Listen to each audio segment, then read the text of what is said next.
Hello friends, आज हमारे साथ हमारे एक और पेशेंट जिनको क्रॉनिक पैंक्रेटाइटिस की समस्या थी और ये पिछले 16 साल से परेशान थे। 16 साल से परेशान थे और ये अपना इलाज कराने हमारे पास मध्य प्रदेश से आए थे। कौन सी जगह? मध्य प्रदेश छिंदवाड़ा से आए थे और आज ये अपनी सर्जरी करवाकर वापस घर जा रहे हैं। इनकी दोस्तों जो समस्या थी वो थोड़ी कठिन समस्या थी, क्योंकि इनको क्रॉनिक पैंक्रेटाइटिस के साथ साथ खून की नसों के अंदर जो प्रेशर था वो बहुत बढ़ गया था, जिसको हम पोर्टल हाइपरटेंशन कहते हैं। तो जो इनकी बीमारी थी वो क्रॉनिक पैंक्रेटाइटिस पोर्टल हाइपरटेंशन की थी और जिसके लिए जो ऑपरेशन होता है वो बहुत कठिन होता है, डिफिकल्ट होता है।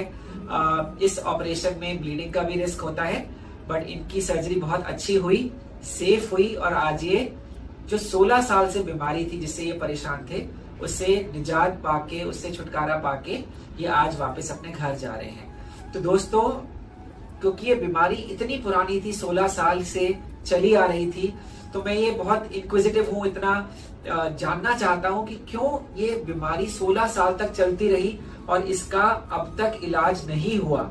तो क्या कारण थे, कैसे शुरुआत हुई, क्या क्या इनके परिवार के सदस्यों ने किया, क्या क्या इनके परिवार के सदस्यों ने झेला, क्या क्या समस्याएं का सामना करना पड़ा जिससे कि ये हमारे पास आ पाए। तो आप एक बार हमारे व्यूअर्स को आप बताएंगे कि इसको ये बीमारी कैसे शुरुआत हुई। आप भी नर्स हैं, आप कोई प्रोफेशनली नर्स हैं, तो आपके भाई हैं ये, तो अपने भाई की जो समस्या थी, तकलीफ थी, वो आप हमारे व्यूअर्स को बताइए। सर, सबसे पहले तो सडनली इन्हें अचानक पेन आया जब ये 15 साल के थे। 15 साल के थे और ये आज 31 साल के। तो उस समय 15-16 साल की इनकी उम्र थी और इनको बहुत तेज दर्द उठा पेट में। हाँ। तो हमें इन्हें एडमिट करना पड़ा। फिर एमपी से भी बोला गया कि इन्हें नागपुर रेफर किए। तो नागपुर में डॉक्टर चाणक के मध्य प्रदेश से महाराष्ट्र में आपको रेफर किया, क्योंकि मध्य प्रदेश में कोई इलाज नहीं था। ओके। तो डॉक्टर के यहाँ गए, फिर उन्होंने दूसरी जगह शिफ्ट किया। फिर वहाँ पे हमें 24 घंटे बाद पता चला कि इन्हें अमाइलेज लाइपेज प्रॉब्लम।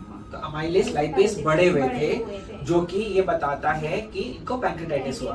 तो दोस्तों, अमाइलेज और लाइपेज दो बड़े सिंपल से ब्लड टेस्ट हैं जो कि अक्यूट पैंक्रेटाइटिस के अंदर बढ़ जाते हैं। ठीक है। तो उन्होंने हमें ये रीजन बताया कि या तो फिर ये मतलब ड्रिंक करते हैं, उससे हुआ होगा, बट ये ड्रिंक तो उस समय करते नहीं थे। छोटे बच्चे थे ये, तो छोटा बच्चा कैसे ड्रिंक करेगा? तो बस हमें यही रीजन बताया गया और फिर बोल दिया गया कि आपने जाके सेवा करिए। तो आप मध्य प्रदेश से महाराष्ट्र गए, नागपुर गए, वहाँ पर किसी बड़े हॉस्पिटल में आपने दिखाया, उन्होंने डायग्नोसिस बनाई कि पैंक्रेटाइटिस है, कह दिया कि इस छोटे बच्चे ने ड्रिंक करा होगा जिसकी वजह से इसको पैंक्रेटाइटिस हो गया, और कहा आपको कि आप इसको घर ले जाके इसकी सेवा करिए, कोई इलाज वगैरह नहीं बताया आपको। पूरी डैमेज हो चुकी है। ये आपको 16 साल पहले बताया गया। ठीक है। फिर उसके बाद हमें इन्हें वापस एमपी लेकर आया। फिर इन्हें हमने शिफ्ट किया दूसरे डॉक्टर के पास। तो बस वहाँ पे यही ट्रीटमेंट बोलते थे कि मतलब आप राइस स्ट्रिप डाल दीजिए, बिन पानी के इन्हें रखिए जब तक स्वेलिंग ना उतरे। कभी 10 डेज हो जाता था, कभी 50 डेज हो जाता था। तो फिर जैसे इनकी स्वेलिंग रिपोर्ट के बाद उतरती थी तो फिर इन्हें खाना पीना फिर चालू करना पड़ता था। तो बीच बीच में इसको पेट में दर्द होता था और जब भी पेट में दर्द होता था आप इसको हॉस्पिटल लेके जाते थे। वहाँ पर डॉक्टर्स इसकी नाक में राइस ट्यूब की पाइप डाल देते थे, मुंह से खाना बंद कर देते थे, ग्लूकोज शुरू कर देते थे। धीरे धीरे करके पेट का दर्द थम जाता था। उसके बाद फिर डिस्चार्ज होके आप घर आ जाते थे। फिर ये कुछ दिन खाना खाता था और उसके बाद फिर से वही समस्या हो जाती थी। पहले तो मतलब ये साल 1.5 साल में उठता था, बट अभी पिछले ईयर से हर 1 वीक में, मंथली ऐसा हम बहुत ज्यादा परेशान हो गए थे। बट बहुत सीवियर पेन होता था। वेट लॉस भी हो चुका था इन्हें। तो फिर हमको मतलब सजेस्ट हुआ कि हैदराबाद जाया जाए, AID हॉस्पिटल।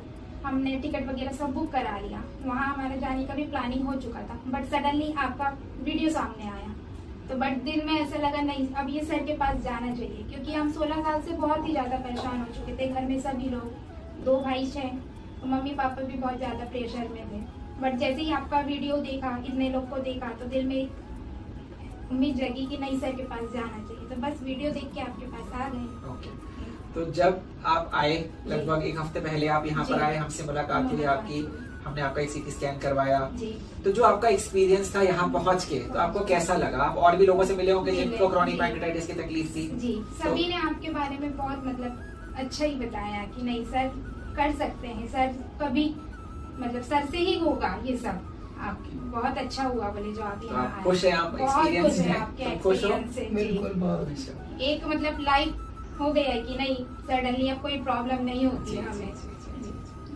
आपका बहुत बहुत धन्यवाद जो आपने मेरे भाई को न्यू लाइफ दिया है। Thank you so much. तो दोस्तों इनकी जो प्रॉब्लम थी थोड़ी सी कठिन प्रॉब्लम थी, जैसे मैंने आपको बताया कि ना केवल क्रॉनिक पैंक्रेटाइटिस था बट क्रॉनिक पैंक्रेटाइटिस के साथ पोर्टल हाइपरटेंशन हो गई थी। पोर्टल हाइपरटेंशन का मतलब ये है कि खून की नस में ब्लॉक होने की वजह से आसपास की खून की नसें जो हैं वो बहुत बड़ी हो जाती हैं, उसके अंदर प्रेशर बढ़ना शुरू हो जाता है और उससे ब्लीडिंग का खतरा बहुत ज्यादा बढ़ जाता है। तो इस सिचुएशन में कोई भी इंटरवेंशन, चाहे वो एंडोस्कोपिक हो चाहे वो सर्जिकल हो, वो बहुत रिस्की हो जाती है, खतरनाक हो जाती है। और यूजुअली ऐसे पेशेंट्स जो है वो बहुत ज्यादा निग्लेक्ट होते चले जाते हैं, क्योंकि कोई थेरेप्यूटिक चीज, कोई एंडोस्कोपी, कोई सर्जरी वो लोग डॉक्टर्स करने से डरते हैं क्योंकि इसके अंदर बहुत ज्यादा रिस्क ऑफ ब्लीडिंग होती है।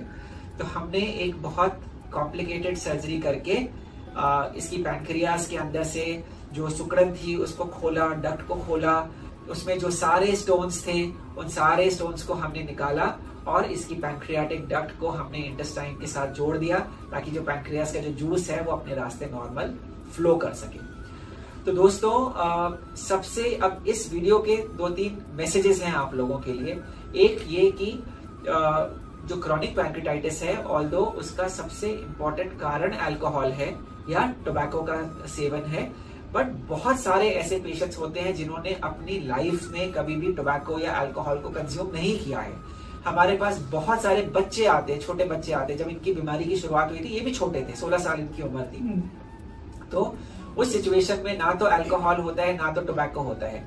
तो जरूरी नहीं है कि सिर्फ अल्कोहल, सिर्फ टोबैको आपकी क्रॉनिक पैंक्रेटाइटिस का रीजन हो, और भी कारण हो सकते हैं। बट डेफिनेटली अगर आपको पैंक्रेटाइटिस है तो आपको अल्कोहल और टोबैको को तो बिल्कुल छोड़ना पड़ेगा। दूसरी चीज जो आपको समझनी है कि क्रॉनिक पैंक्रेटाइटिस जो है वो बहुत सारी और समस्याओं को जन्म दे सकता है। कि कुछ पेशेंट्स में, जैसे कि इनमें आपने देखा कि इनकी खून की नसें ब्लॉक हो गई थी, पोर्टल हाइपरटेंशन हो गई थी। कुछ पेशेंट्स ऐसे होते हैं जिनके अंदर बाइल डक्ट की नली ब्लॉक हो जाती है, उनको जॉन्डिस हो जाता है, उनकी बाइल डक्ट के अंदर रुकावट की वजह से बार बार एंडोस्कोपिकली स्टेंट डाले जाते हैं, तो उसका भी इलाज किया जा सकता है। कुछ पेशेंट्स के अंदर क्रॉनिक पैंक्रेटाइटिस की वजह से सिस्ट बन जाती है, पानी का गुब्बारा बन जाता है, उसका भी इलाज किया जा सकता है। कुछ पेशेंट्स के अंदर क्रॉनिक पैंक्रेटाइटिस की वजह से स्टमक की सुकड़न हो सकती है, इंटेस्टाइन की सुकड़न हो सकती है, पेशेंट्स को बार बार वॉमिटिंग्स हो सकती है, उसका भी इलाज किया जा सकता है। और रेयरली कई बार क्रॉनिक पैंक्रेटाइटिस के पेशेंट्स के अंदर पैंक्रियास का कैंसर भी बन सकता है, और अगर वक्त पे पकड़ लिया जाए, सही स्टेज पे पकड़ लिया जाए तो इसका भी इलाज हो सकता है। तो दोस्तों अगर आपको क्रॉनिक पैंक्रेटाइटिस है या पैंक्रियास की कोई भी समस्या है, चाहे वो अक्यूट पैंक्रेटाइटिस हो, पैंक्रियास में सिस्ट हो, पैंक्रियास में ट्यूमर हो, या कोई भी और पैंक्रियास की समस्या हो, तो आप नीचे लिखे गए नंबर पर आप हमसे संपर्क कर सकते हैं और आपके केस में जो बेस्ट पॉसिबल ऑप्शन है वो हम आपको बताएंगे। हम नई दिल्ली में फोर्टिस हॉस्पिटल वसंत कुंज में काम करते हैं, तो अगर आप दिल्ली में आके हमसे डायरेक्टली कंसल्टेशन करना चाहें तो यू आर मोस्ट वेलकम।